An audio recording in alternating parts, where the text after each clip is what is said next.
My mother was a Sunday school teacher. That means whenever a situation called for something prophetic, she would quote some Bible verse she thought fit the moment. She didn't do it very often, maybe just a handful of times. And she didn't always remember the entire verse or where it was in the Bible. But Mom always seemed to find something that fit her needs, even if she had to make it up, which I'm pretty sure she did from time to time. I, of course, would dig up the passage, if there was one, and spin it around to suit my needs at the moment. I was pretty good myself, just like Mom. And that's what made biblical interpretations so fascinating for me. You can find anything you want in there to suit your needs. I only bring this up because the internet is very similar. If you need something to substantiate or reinforce your beliefs, you can always find it on the internet. Yeah, you know what I'm talking about. It's hard to understand sometimes, but people still believe what they read on the internet in spite of what Abe Lincoln told us so many years ago. Most of what's on the internet is silly and harmless. Like, is Elvis alive and what's he been up to? If you were to do a search on the internet, you would find that yes, Elvis is alive, and he runs a coffee bean farm in Colombia. At least to some people he's alive. Not sure about the coffee beans. But sometimes it's not that harmless. People are getting lied to and believing what they're being told. Which means we are surrounded by numbskulls, and that can be dangerous sometimes.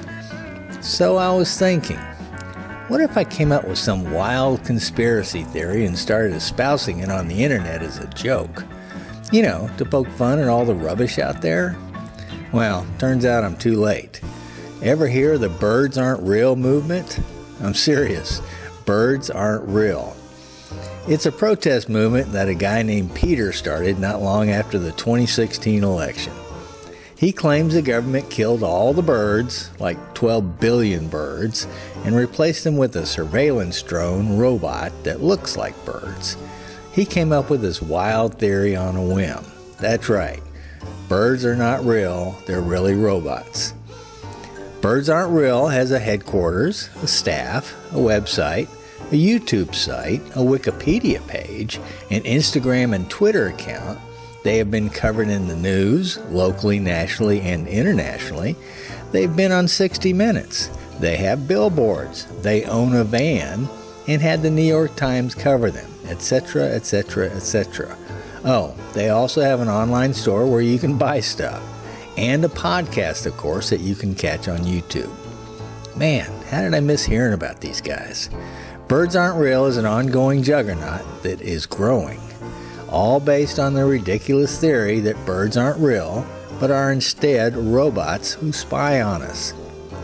Oh, that's just silly, you say. Nobody would ever believe that, right? Normally I would say yes, but what if I were to tell you that people believe the government has placed microchips in COVID-19 vaccines for the purpose of tracking us? Yeah, let me repeat that.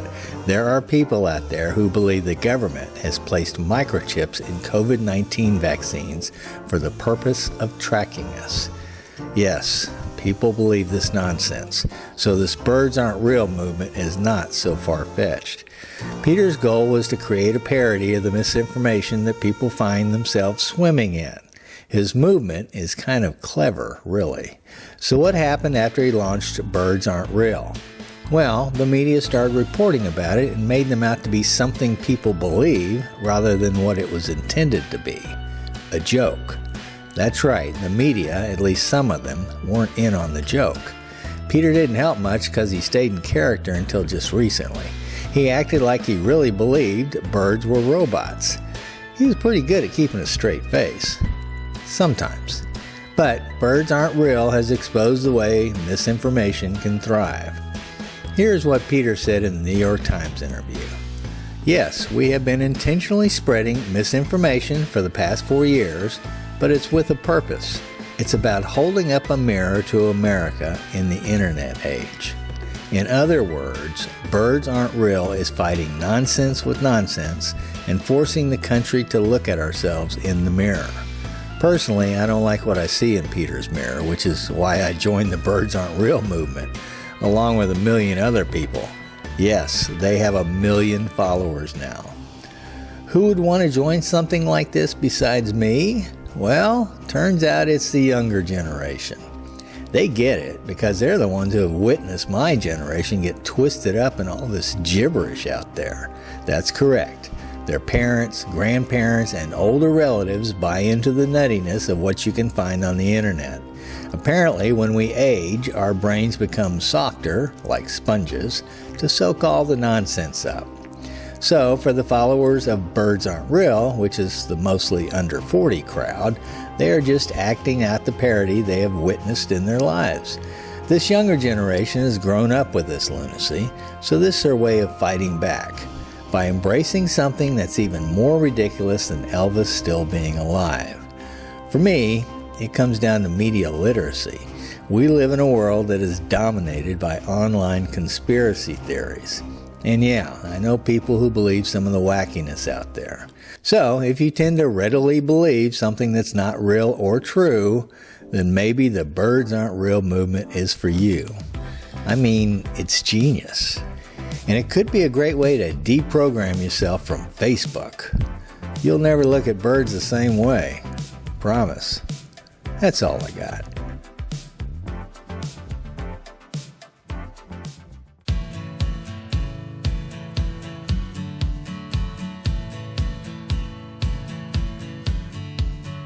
Everything's fine.